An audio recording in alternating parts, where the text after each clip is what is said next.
Any other questions? Yeah, please. Just regarding your technique, did you record interviews and then, well, can you just talk about that a little bit? Yeah, definitely. So did I record interviews? Yeah, I recorded, I think, every interview. I did. I had a little, just these amazingly small little recorders, these Sony recorders, and I would just, but of course you get permission, and you set it in front of them, but whenever anybody sees a recorder set in front of them, it changes the dynamic of the interview. But I really wanted to, I wanted to have something that I could revisit and go back to and transcribe and revisit. And so I recorded all of my interviews from beginning to end. And will those go to Grand Valley? Yeah, I think I'm gonna, once the sort of, air clears a bit on this book coming out. This book came out November 4th, and so once the air clears a little bit, yeah, I think I'm gonna get in touch with Grand Valley and sort of deposit all my research materials there and stuff like that. Yeah, definitely. Oh yeah, please. I'm going to put the light on you for a minute.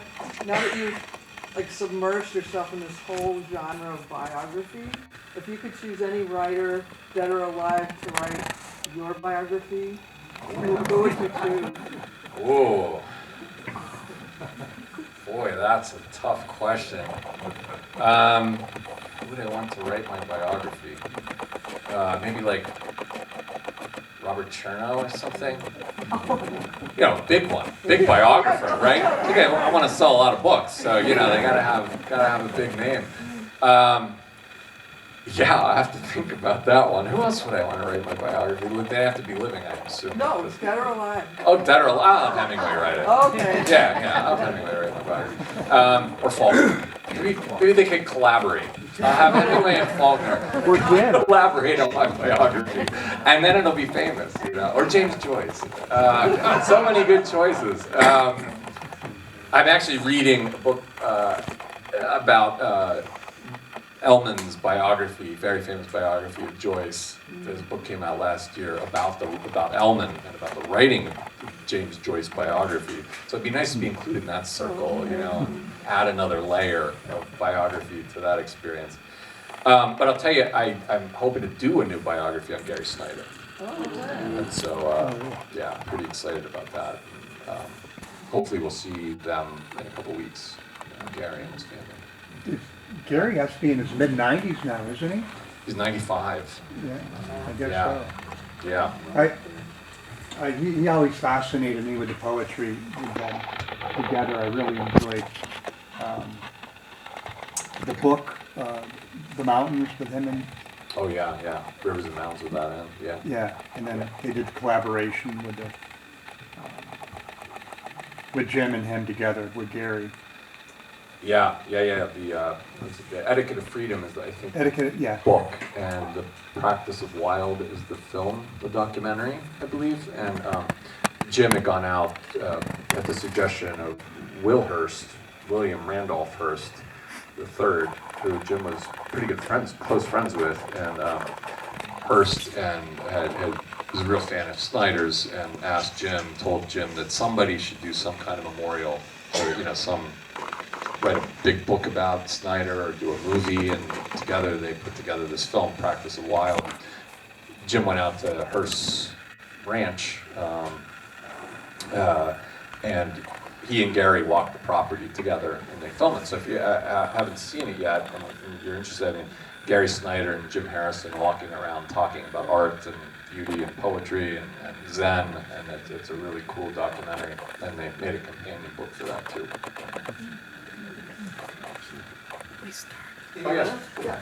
I wanted to, first of all, say that I so appreciated, I'm only halfway through, but I so appreciated that half, just in the sense of, like you're mentioning about trying to get at the truth in a way. And I too, it was the early 90s when somebody handed me Farmer, and I read Farmer, and then I proceeded to read everything, and then, so it's fun to go, okay, I kind of thought that, based on, and then you write it in such a way that it's like your introduction where you said there were 17 bottles of wine served, but Jim would change it up and you wouldn't really know. Sometimes it'd be this way. And you did a great job doing that in the book in the sense of leaving it open sometimes, that it wasn't like, you know, it was this, right? And I so appreciate that because I'm going, well, where? And then you add in this letter or you add in this piece of information and correspondence. I'm like, oh, okay. But then you also, and this is your job, right? But honestly, some people don't do it, where you didn't throw a bunch of value statements and interpretations in there, right? And I so appreciated that. And thank you. Oh, thank you. I really, really appreciate that. I mean, absolutely. I mean, that's definitely what I tried to do, right, is not assume things or take things at face value. And if there was discrepancies, to flag that and just be transparent when I, you know, and not, so I love that, you know, if you said you got that sense from reading it, and I really appreciate it. Yeah, I have one, and then I have one question. Please, yeah. So, yeah, I can't remember, it was just in the last couple nights, and I think it was on the telephone reading something, and it said, you know, something about, you know, the hang-up of old age, right? And that there was like, you're young, you're middle-aged, and you're old, so you might as well get used to it. And I'm not going to say any value judgments about this room right now, but as you were, I mean, but I look around the town, and I just found myself wondering, as you wrote this, did you feel as though some folks have canceled Jim Harrison in this kind of cancel culture? Like, there's nobody, I mean, there may be somebody that's 30 in here, but I don't know. But anyway, does that, because I kind of had a sense as I read since 1992 to current, I would have conversations with people and they would tell me things about, oh, Jim Harrison is sort of this macho, womanizing man. I'm like, man, do you know what a sentence looks like? You know, have you seen these sentences? You know, let me read you a, you know. Anyway, it's like they didn't get it. And so then you're doing this book and research during a period where we do have kind of a cancel culture thing going on. Anyway, you get my question. I mean, Jim could just, on rare occasions, be just slightly inappropriate. Yeah. I think I saw him do that once.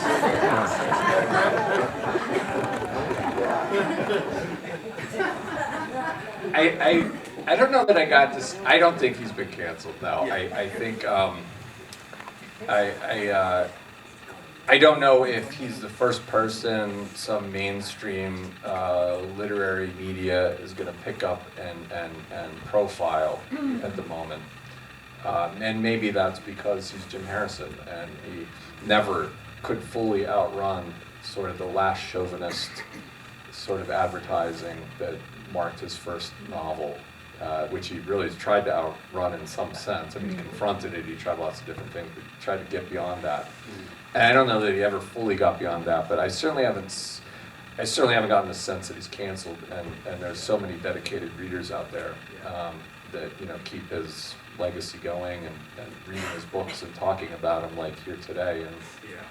And a lot of young people too. I mean, I did an event in Miami, and lots of events, frankly, and there've been a lot of young people there. Oh, good. People who are just getting to know Jim Harrison or knew him already, and are really interested in reading him and his circle of writers.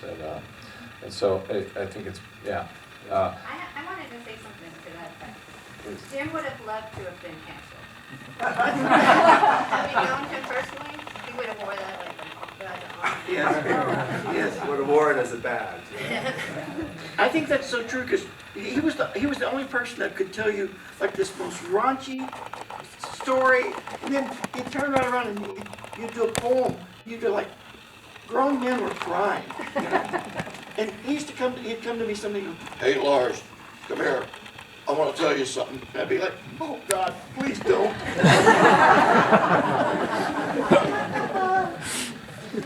He's certainly reveled in his outsider status, and if that meant he was, Very well. you know, he was a literary outlaw, he probably would have dug that for sure. Yeah. It's interesting because not knowing him well, but living in Montana for the last almost 40 years and being a fishing guide, I'd run into circles where you hear stories from the 70s in Montana and what was going on with friends of mine up in Livingston, and and getting to know Caputo pretty well over the last 12 years, Phil always said, damn it, Johnny, he could say stuff to people that he'd get away with and they just laugh. If I did it, I'd go to jail. Oh, that's definitely true, and I've heard that sentiment expressed lots of times, how unbelievable how Jim could get away with things that they could never themselves get away with. I didn't know how to ask you that question gracefully. Yeah, well, just like for one instance, right? He's at Mario Batali's restaurant and in New York, I think maybe Bobo, and Mario has this big feast coming out, and Jim lights up a cigarette at the table, and he just sort of lifted the menu, and he was smoking behind the menu, and Mario's like, Jim, you can't do that, please, you just can't do that in here. Smoke's wafting out from behind the menu. Jim says, nobody knows I'm smoking. Mario goes, Jim, everybody knows you're smoking. But time and again, with not even getting into his what he said, but just smoking, people let him smoke just because he was like the one person in the world, maybe him and Fellini who could get away with like smoking at various places. Any other questions? I'm curious how many people here met him. Yeah, I'd love to know that.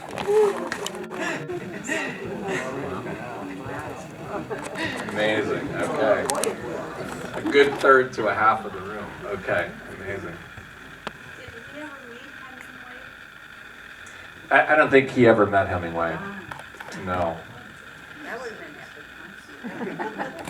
Yeah, I mean, Jim always sort of distanced himself from Hemingway. He liked and respected Hemingway's writing, but I think he always distanced himself from him because, well, for lots of reasons. A lot of young writers, I think younger writers starting out wanted to distance themselves so they didn't sort of get pulled into his orbital, right, and be just a sort of Hemingway knockoff, right? They wanted to do their own original writing and be distinguished on their own and not be under his shadow. And Jim had a lot in common, but it's not it just geographically. Hemingway obviously spent a lot of time up in Michigan, and Jim grew up in Michigan, and the drinking in Paris, and so many different things. I think, but I think he more often than not would sort of distance himself from Hemingway. But I don't think they ever met. I'm curious, did Jim credit any of his influences, literary influences? Did he several, 2 or 3, who would they be? Just maybe. Boy, that's tough too, because there's poetry and then there's fiction.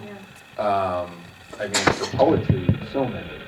From Keats, he really was, very early on, the Romantic poets, and Keats especially, he was very influenced by. He says he credits Keats for helping transform him from religion, because Jim, from a young age, was a sort of Bible-thumping Baptist for a very brief flash in his life. He didn't believe in dancing. This is Jim Harrison, who has a section on stripping in his memoir, okay? But he, for all of, and his parents were sort of aghast. They didn't know what to make of his devotion to baptism and his sort of, but he would transfer that energy into art and literature, he says, and I believe it, and Keats was one of the was a catalyst for that. I think Ezra Pound was very influential to him. William Carlos Williams, that whole sort of school of poetry Jim grew out of, and then his mentor was Denise Levertov, who took Jim under her wing. Is there a story behind that? That was really interesting to me. Yeah, Jim, I guess Jim had met Levertov very briefly. There's a couple versions to the story, but one version is that he met her early on, just doing a reading, and she had mentioned somehow casually to send her poems if you ever had them. And then she became poetry editor at Norton, and Jim, at one point, and just as Jim was really coming to his own, he was in his late 20s, his father and his sister had just died in a tragic car accident. Jim was shipped off to Boston because he was just depressed and sort of a basket case, and his family wanted him to get a job. He was married, he had a child, and so Jim went to Boston and stayed with his brother and his sister-in-law, and started writing poems and getting them down and completing them for the first time in his life. And so that the death of his loved ones, I think, was very much a catalyst for him to actually just do what he, to really put into action what he saw as his calling. And so he got together, a big group of poems, and once he felt comfortable with them, he sent them to Denise Levertov, and has this wonderful, letter to Denise saying, I don't even know if they're worthless. They seem so inbred to me. I can't get any distance on them. Here they are. And Denise had one of these moments where, this Emerson Whitman moment where Denise sort of rubbed her eyes and couldn't believe what she was seeing, that Jim was the real, and she wrote back, she says, you're the real thing. And Jim had hardly had, Jim came from a family that didn't know anyone who knew any writers. And so to have someone of Denise Levertov's stature sort of write back to him and say, you're the real thing, send me all the poems you have now, because we're gonna get these published by Norton. And then taught him, everything. And then as I sort of write in the book, she went line by line for his poems and just gave him feedback that he'd never gotten before. But she also mentored him on how to live a writer's life, about magazine work and submitting. And she once told him, make the first three poems and the last three poems of your collection the best. Advice like that, right? And he never forgot that. And so I'd say, yeah. Yes, please. Did he express a political affiliation? Yeah, he did. He was an old lefty. His family was a labor family, labor Democrats, progressive, increasingly progressive left. And Jim, had lots of friends on the right. He and this guy, Pat Payton, used to go camping together, and Payton would describe himself as an old righty, and Jim would describe himself as an old lefty, and they'd go camping together and squabble over politics over a campfire. But they were the best of friends. But really, up until the last moments of his life, he was a pretty much dedicated labor left Democrat. Yeah. So I'm reading Dalva and The Road Home in tandem, sort of alternating between those two, and I'm struck by the Lakota and the Niobrara geography of the place, but the Lakota perspective. And in that little interview that he did retrospectively after he died with Jeffrey Brown on PBS NewsHour, he talks about the